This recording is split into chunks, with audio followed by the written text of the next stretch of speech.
तैयारी हो चुकी है। नक्सलियों की तर्ज पर फरार चल रहे अपराधियों पर पुरस्कार की राशि का ऐलान किया जाएगा। इसे लेकर अपराधियों को 5 कैटेगरी में बांटा गया है और अब एक्शन की पूरी तैयारी हो चुकी है। यह खबर आपको रिपोर्ट में दिखाते हैं। झारखंड में फरार अपराधियों की खैर नहीं। 1 लाख से लेकर 30 लाख तक के इनाम का ऐलान। अपराधियों पर शिकंजा कसने की तैयारी। नक्सल के साथ अपराध मुक्त बनेगा झारखंड।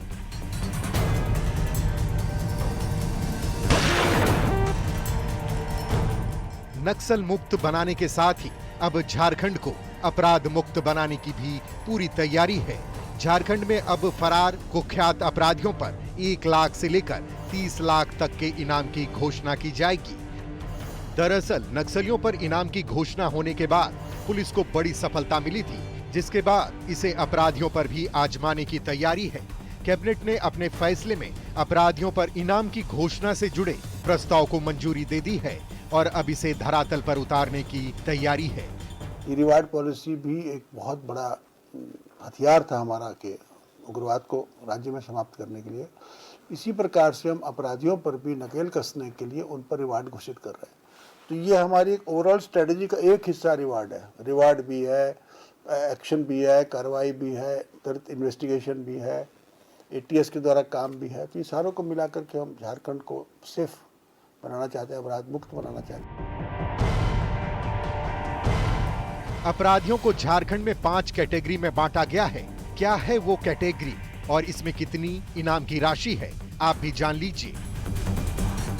अपराधियों की एक कैटेगरी में 20 से 30 लाख की पुरस्कार राशि रहेगी। इसके लिए अपराधी पर 20 से अधिक कांड दर्ज होने चाहिए। कैटेगरी बी में 10 से 20 लाख तक की पुरस्कार राशि है, जिसके लिए अपराधी पर कम से कम 15 मामले दर्ज होने चाहिए। कैटेगरी सी में 5 से 10 लाख तक की इनाम राशि है, जिसके लिए अपराधियों पर कम से कम 10 कांड दर्ज होने चाहिए। कैटेगरी डी में 2 से 5 लाख तक की पुरस्कार राशि रखी गई है, जिसके लिए कम से कम 5 कांड दर्ज होने चाहिए। सबसे अंतिम कैटेगरी ई है, जिसके लिए 1 से 2 लाख तक की इनाम राशि तय की गई है और इसके लिए अपराधियों पर कम से कम 3 मामले जरूर दर्ज होने चाहिए। अब जरा ये भी जान लीजिए कि इन इनाम की राशि का ऐलान कौन करेगा। 1 लाख तक की इनाम की राशि का ऐलान जिले के SSP, SP करेंगे। 2 से 5 लाख तक की इनाम राशि की घोषणा रेंज के DIG की ओर से की जाएगी। 5 से 10 लाख तक की इनाम राशि का ऐलान रेंज के IG करेंगे। 10 से 20 लाख तक की इनाम राशि होगी तो गृह मंत्री के अनुमोदन से इसकी घोषणा की जाएगी और अगर 20 लाख से अधिक की इनाम राशि होगी तो CM के अनुमोदन से इसकी घोषणा की जाएगी। सभी इनाम की वैधता 2 साल तक रहेगी और सभी कैटेगरी में इनामी अपराधियों की संख्या 400 से अधिक होनी होगी। झारखंड को क्राइम और क्रिमिनल फ्री बनाने के लिए सरकार का ये बड़ा फैसला है, लेकिन इसका लाभ आने वाले समय में कितना मिल पाता है, इस पर नजरें टिकी रहेगी। जरूरत है अपराधियों पर कार्रवाई हो ताकि विदेश में छिपकर क्राइम का साम्राज्य चला रहे गैंगस्टर पर भी नकेल कसी जा सके। न्यूज़ 18 के लिए रांची से ओम प्रकाश की रिपोर्ट।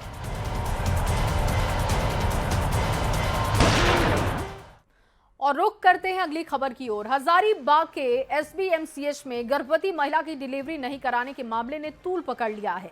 आरोपी महिला डॉक्टर ने उल्टे मरीज के परिजनों पर इल्जाम लगा दिया है और बीजेपी पर सियासत करने का आरोप लगाया है। इस पर हजारीबाग सांसद ने करारा पलटवार किया है और कार्रवाई की भी मांग की है। ये मामला पूरा क्या है, इस रिपोर्ट में देखिए।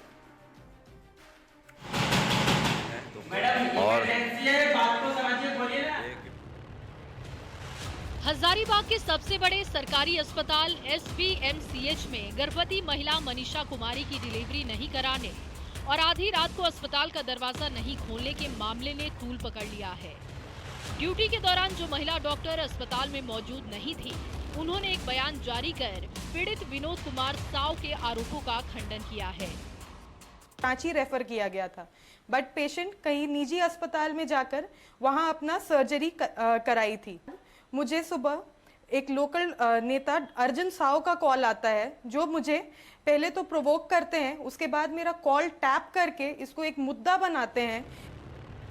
डॉक्टर का आरोप है कि गर्भवती महिला मनीषा कुमारी की हालत नाजुक थी और उसके पति विनोद कुमार साव ने हाई रिस्क बॉन्ड भरने से मना कर दिया था। पर हजारीबाग से बीजेपी सांसद मनीष जायसवाल ने महिला डॉक्टर की भूमिका पर सवाल खड़े किए।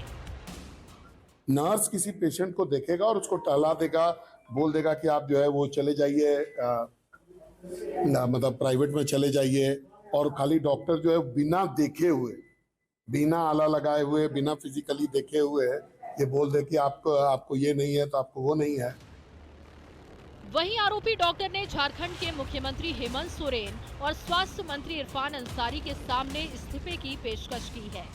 सरकारी अस्पतालों में बीजेपी की सेवा कुटीर को पार्टी कार्यालय बनाने का गंभीर आरोप लगाया है। पर सेवा कुटीर के नाम पर लोकल लोग एवं शरारती तत्व डेली जमावड़ा लगाए रहते हैं और डॉक्टर्स पे प्रेशर क्रिएट करते हैं। हालांकि बीजेपी ने महिला डॉक्टर पर कार्रवाई की मांग की है। शुक्रवार को हजारीबाग सांसद मनीष जायसवाल सुपरिटेंडेंट से मिलने SBMCH पहुंचे तो वो भी कैबिन से गायब मिले। मैंने सेक्रेटरी को भी फोन किया 2 बार, उन्होंने फोन नहीं उठाया। आज इनके सुपरिटेंडेंट से मैंने टाइम लेकर के आज मैं यहाँ पर उनके कार्यालय में आया हूँ, सुपरिटेंडेंट नहीं है, गायब है। ये झारखंड सरकार का वर्क कल्चर है। बीजेपी का आरोप है कि झारखंड में हेल्थ सिस्टम पूरी तरीके से ध्वस्त है। न तो स्वास्थ्य मंत्री इरफान अंसारी अपनी जिम्मेदारी निभा पा रहे हैं और न ही स्वास्थ्य अधिकारी ड्यूटी पर नजर आते हैं। या तो मरीजों की मौत हो रही है या फिर प्राइवेट अस्पतालों में महंगे इलाज कराने को मजबूर है। देखना होगा कि डॉक्टर की मनमानी और ड्यूटी से गायब रहने पर सरकार क्या एक्शन लेती है। हजारीबाग संवाददाता सुशांत सोनी के साथ ब्यूरो रिपोर्ट न्यूज़ 18। और अब बात बाबा के नाम पर मचे सियासी बवाल की होगी। दरअसल रांची में सीरम टोली फ्लाईओवर का उद्घाटन होने के बाद इस पर सियासत जारी है। हेमंत सरकार ने बाबा कार्तिक उरांव के नाम पर सीरम टोली फ्लाईओवर का नाम रखने की बात कही है। लिहाजा बीजेपी ये मांग कर रही है कि बाबा कार्तिक उरांव धर्मांतरण के भी खिलाफ थे और इसीलिए हेमंत सरकार धर्म परिवर्तन के विरुद्ध भी कड़ा एक्शन ले। इस पर सत्ता पक्ष ने पलटवार किया है। आपको रिपोर्ट दिखाते हैं।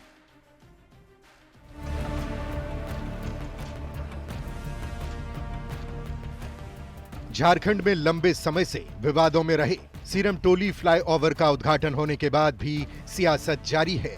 आदिवासियों के मसीहा के रूप में चर्चित बाबा कार्तिक उरांव के नाम पर सीरम टोली ब्रिज का नाम रखे जाने को लेकर एक नई बहस छिड़ गई है।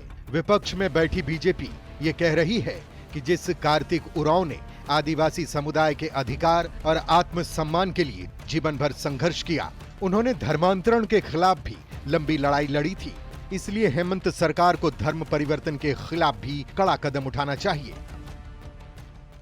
तो बाबा कार्तिक उरांव के सपनों को साकार करना चाहिए। मुख्यमंत्री को धर्मांतरण करने वाली शक्तियों पर रोक लगानी चाहिए। धर्मांतरित आदिवासियों को आरक्षण की श्रेणी से बाहर रखने का कार्य करना चाहिए। हालांकि सत्तारूढ़ जेएमएम और कांग्रेस बीजेपी पर कार्तिक उरांव के नाम पर सियासत करने का आरोप लगा रही है। सीरम टोली फ्लाईओवर के रूप में रांची को बड़ी सौगात मिली है तो बीजेपी को राज्य का विकास रास नहीं आ रहा। लेकिन जो जनोपयोगी योजनाएं हैं, जो आज तमाम लोग जिन्होंने हमें वोट दिया, जिन्होंने नहीं दिया, जो कल होके भी हो सकता है नहीं देंगे, लेकिन प्रशंसा वो भी कर रहे हैं। और जो लोग विकास के नाम पे राजनीति कर रहे हैं वो लाख राजनीति करें, जनता इस बात को समझ चुकी है कि महागठबंधन की सरकार अब विकास की रफ्तार और अधिक तेज करने जा रही है। जिस बाबा कार्तिक उरांव को लेकर सत्ता पक्ष और विपक्ष में तकरार है, अब जरा उनके बारे में भी जान लीजिए। तत्कालीन बिहार के कार्तिक उरांव का जन्म 29 अक्टूबर 1924 को गुमला के करौंदा लिटाटोली गांव में हुआ था। वो पहले ऐसे राजनेता थे जिनके पास इंजीनियरिंग की 9 डिग्रियां थी। कांग्रेस पार्टी से 3 बार सांसद और 1 बार विधायक रहे कार्तिक उरांव छोटा नागपुर क्षेत्र के काला हीरा कहलाते थे। समाज और आदिवासी के लिए कई महत्वपूर्ण काम किए और धर्मांतरण के खिलाफ भी कार्तिक उरांव ने एक लंबी लड़ाई लड़ी। 8 दिसंबर 1981 को बाबा कार्तिक उरांव का निधन हुआ था। कहा जाता है कि जब वे चुनाव हारे तो झोपड़ी में रहने लगे थे। निधन के समय उनके बैंक खाते में मात्र 26 रुपए थे। बाबा कार्तिक उरांव इतने सरल और सहज व्यक्तित्व वाले इंसान थे। हेमंत सरकार ने नवनिर्मित सीरम टोली फ्लाईओवर का नाम देकर बाबा कार्तिक उरांव को सम्मान दिया है। अब ये देखना होगा कि बीजेपी के धर्मांतरण वाले मुद्दे पर हेमंत सरकार क्या कदम उठाती है। रांची संवाददाता निरंजन कुमार सिंह के साथ ब्यूरो रिपोर्ट, न्यूज़ 18। और चले इस बीच आपको चाईबासा से बड़ी खबर दे। स्कूल के रसोई घर की छत गिरी, एक छात्रा गंभीर रूप से घायल हो गई। घायल छात्रा एमजीएम अस्पताल जमशेदपुर रेफर की गई। डीओ टोनी प्रेमराज टप्पो अस्पताल पहुंचे। घायल छात्रा का उन्होंने हालचाल जाना है। और प्राथमिक विद्यालय तामड़ बांध की यह घटना है। रसोई घर का छत गिरने की वजह से बच्ची घायल हो गई है। एक छात्रा गंभीर रूप से घायल हुई। एमजीएम अस्पताल जमशेदपुर रेफर किया गया। अस्पताल की तस्वीरें आपके सामने हैं, जहां पर डीओ मिलने के लिए बच्ची से पहुंचे। और रुकते हैं एक छोटे से ब्रेक के